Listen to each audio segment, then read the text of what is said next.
Link in the bio. Go to the corresponding article on the website. But without further ado, let's go ahead and roll. Marco. Our expansion into the interior followed the footsteps of French fur traders and explorers whose names, by the way, still adorn the street signs and town names all across the Mississippi Valley. Our horses, our ranches, our rodeos, the entire romance of the cowboy archetype that became synonymous with the American West. These were born in Spain. And our largest and most iconic city was named New Amsterdam before it was named New York.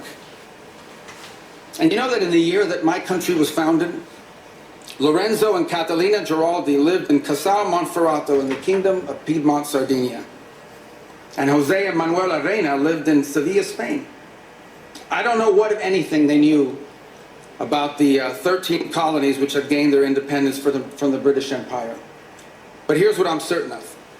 They could have never imagined that 250 years later, one of their direct descendants would be back here today on this continent as the chief diplomat of that infant nation. All right, there you have it. Now, Marco, like I said, is correct. He's 100% correct.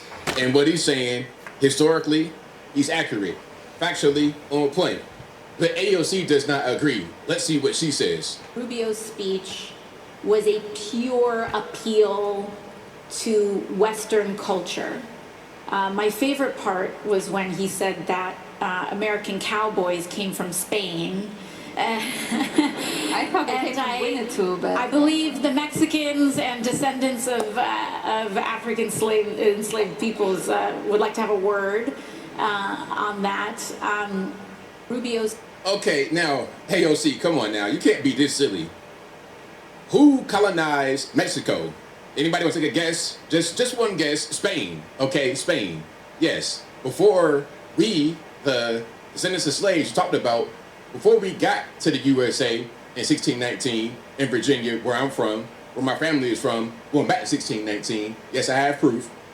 Before we got here, the Spanish already had Spain. The Spanish already had horses and cows and cowboys, the vaqueros. They had them already and they brought them with them. Before the USA, before Mexico even existed, they had that and they brought it with them. Like, that's just kind of common sense, AOC. Come on now.